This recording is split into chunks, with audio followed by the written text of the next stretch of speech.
There we go. Well, we moved from Colorado, unfortunately, back in 2001. We came back to Ohio. My name's John, by the way. I live in Toledo, Ohio now. But we lived in Colorado from 2000 to about 2002.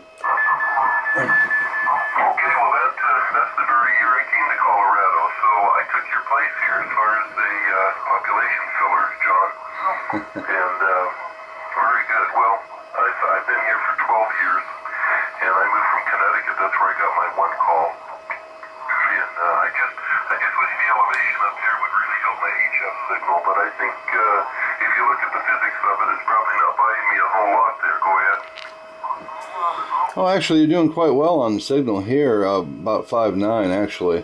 So it's really, really getting out today.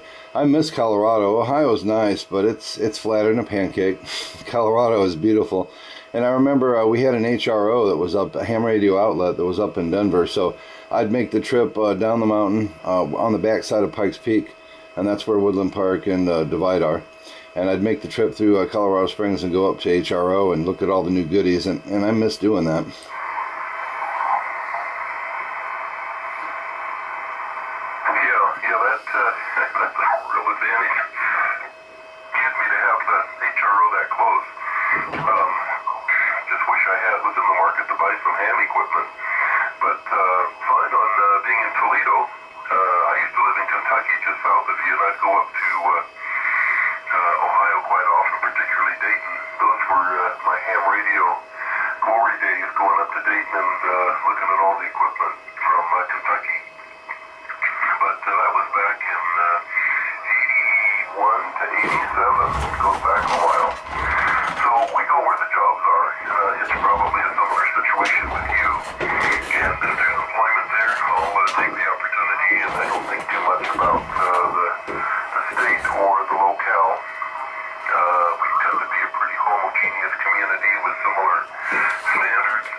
KD1WZ, this is W2JAW. I'm actually running an oldie but a goodie. It's a Kenwood, it's a Ts440S, and I actually heard that you could put DSP in this unit, so I went out and got myself one of the BHI DSP units and I put it in this, and man does it clear up everything. I can't hear any kind of static noise or anything on level 4, and so I posted it to the user group. It's a Yahoo group. It's Ts440, and I posted the instructions on how to upgrade this, and it's kind of nice because it's kind of taken off now. Everybody's wanting to get it done, which I can't blame them. The newer rigs have all this DSP feature in it, but this one doesn't. Well, it does now. So I call it the Kenwood Ts440S AT because it has the automatic antenna tuner with the digital signal processing as well. So. But it's getting out and it's making the trip, and antenna tuner makes all the difference on this rig. I'm just using a spaghetti wire. Basically, it's an end-fed wire about 80 feet outside up into a tree, and this antenna tuner can probably tune anything, maybe even a can, I don't know. But I've talked to guys in Italy, and the other day I talked to a guy 20 miles north of Scotland in Orkney or something like that, Orkney Island. Over.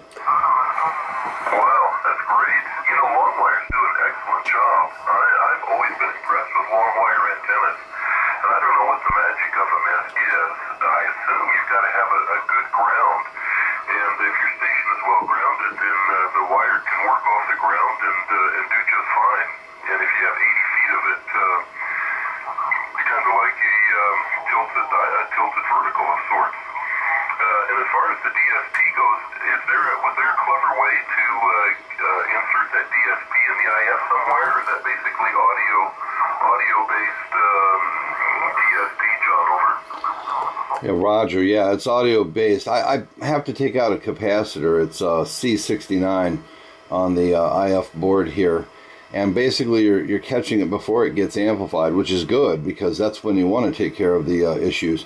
A lot of guys want to get external speakers, and I tell them, well, you're going to have to take care of amplified crap, for a lack of a better term at that point. But I'm catching it before it gets amplified, so. It's just wonderful. It's amazing what you can do with it, and it takes everything out and just passes the voice. Now, it's not good for CW. It pretty much wants to squash and kill tones. It's more designed for SSB, so it works really well for that. And it was $139 shipped, so you can't beat that. I mean, it's a heck of a price. And so I've taken a rig that I got for, originally I got it off of eBay for about $480. These TS440s are plagued with that dot problem, and 2 days later, lo and behold, I got the dot problem. But reading up like I do and being somewhat techie, I got myself a dental pick and a heater, and I took all that brown goop out of there that turns, hydroscopic, I think. It turns to water and it passes current, and that's not good. It can wreak the VCO. But that's how I did that one, over. Oh, really? That's interesting. Well, you're really connoisseur of the 440. Well, the impurities, is that on one of the boards? I assume that's not the display, but that's something that's happening on one of the boards. You've got to get it cleaned. And if I understand you correctly, you're inserting the DSP before the speech amplifier. So you've got like a preamp audio circuit in there, and you insert it there before it gets amplified by the speech amplifier. And what's the model of that DSP unit, over? I'm trying to remember. I think it's called a. Well, I'll have to look it up, but it ends with 1061. I think it's NED. Yeah, that's it. NED DSP /1061, and it's made by BHI. They're located in over in England, over in the UK.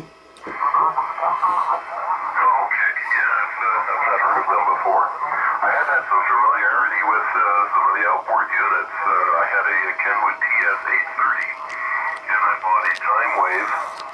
I think it's called the 599. But you're right, it just took the speaker output and amplified it from that, or processed it from that point. But that was back in the days before rigs had a line out. I noticed that this Kenwood, or excuse me, this Yaesu FT2000 has a line out. And if you hook up a amplifier with some nice speakers, you can get some very good improved audio response. And I think that would be ideal to get a line out. But I doubt the 440 has that. But you've gone inside of it and found the insertion point there that was obviously the sweet point to make that happen. Well, I'm going to look that up and research it. NED DSP 1061 BHI out of England. I guess was there any dealer here, or did you have it shipped directly from Europe? Actually, there's several. There's actually not several, but there's a couple of dealers here. One is called, I'm trying to remember, Gap Antenna Products. They actually carry it. I think it's called Gap, GAP.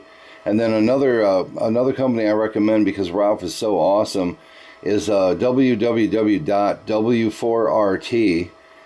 Whiskey 4 Roger Tango, and that's a really good place to go. He sold me the BHI unit, and he said he couldn't install it for me. I was going to have them do it, but he said it was prohibitively expensive, that the amount of time required to do that for this particular rig, he couldn't justify the cost. It would cost like 10 times more than their normal install, which is already about a $85 per hour charge.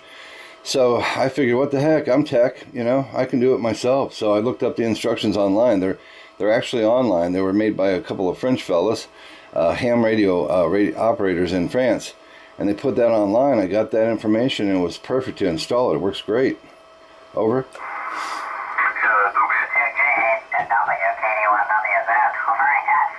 essentially you just have to find the input to the speech amplifier and interrupt the circuit for an input-output. Is that about it? Yeah, that's about it. That's all I had to do is just get into that capacitor, take that off of the IF board, and then one half of it, the positive side, I believe, that was the input, and then the negative side was the output. So basically I'm just tapping into the coupling capacitor. That's what they're calling it over. Well, congratulations making that happen. Those things are a little bit daunting, even though we're all a little bit technical, or technicians to one extent or another. One's always afraid that you're going to mess something up or cut a land on a board that is going to cause a problem and so forth. I debated about putting in the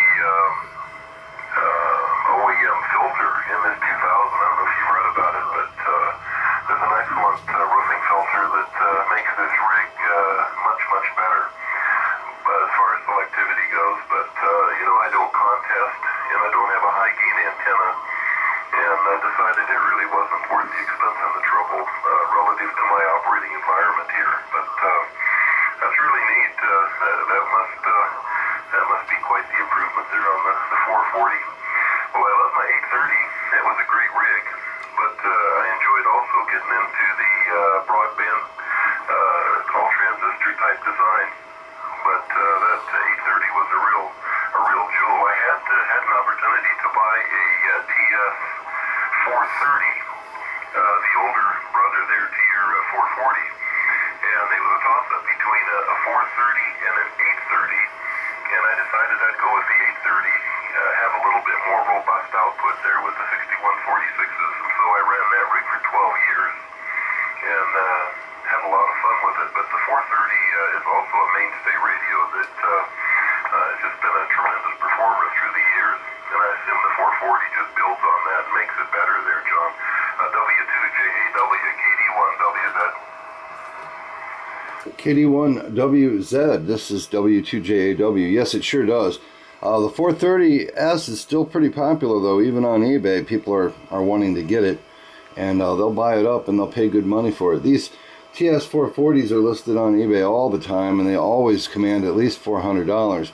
Now, if they're in non-working order, probably a little less than $400. Story on mine is I won the bid on this thing for $480, which I thought was pretty darn good. But it had that dot problem, so the seller agreed to refund me $100, which I thought was really nice of him, to clean out the dot problems for my time and, you know, the effort to have to put that in. Especially being 2 days old, I mean, you shouldn't have to be cleaning out your receiver from the VCO, you know, when it has conductive glue in it. So he refunded $100, so I got the unit for $380. So I figured I put the $100 into the BHI DSP unit, so I still got it for, I don't know, 400 and some change for a DSP unit. I mean, you can't beat that. This receiver is in excellent condition too. It looks like brand new. It looks like it never even got used. Over. Well, that's neat. That's great. You've got such a great piece of equipment, and I'd never heard of that dot problem. Apparently the glue. Now I did hear about. Well, maybe I did hear about it, but there was some situation on Kenwood rigs where the solder joints would deteriorate, but maybe it was this glue that would cause the problem. Maybe that's the situation.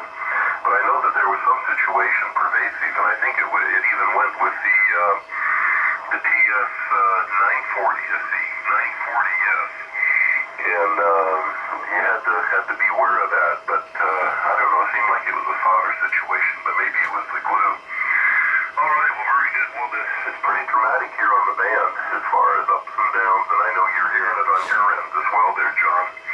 So I wanted to make a quick contact here and get initiated to the day on amateur radio. But I'm off to the office. I work for a small transformer design and manufacturing company here in town, and I got to get off and make things happen. Thank you so much for giving me a call and the interesting conversation there on the TS440. And I'm going to look up that DSP unit. That's very interesting. I haven't heard of that before. That kind of a design and that kind of a installation. W2 Japan Alpha Whiskey Kilo Delta 1 Whiskey Zulu. Yes, Kilo Delta 1 Whiskey Zulu. This is W2JAW. Yeah, it's been an interesting conversation. I appreciate the QSO today. You're coming in great here. You're coming in like you're my next door neighbor here. I don't hear any static on the band, no crashes, no rising, no anything, which is amazing. I don't even have the DSP unit on. That's the amazing part. My call used to be Kilo Charlie 0 Lima Quebec Alpha, because I got my call in Pueblo, Colorado out there. I had it changed to a vanity call, W2JAW. But I appreciate the QSO. Have a great day. Hope the weather's fine out in Colorado. It's been a pleasure speaking with you. 73s. Yeah, thanks. Very good. It's been my pleasure. Appreciate the call. Take care. W2JAW, KD1WZ. Till later. 73s. KD1WZ. Oh, excellent. Love it. That was awesome. Colorado. Woohoo!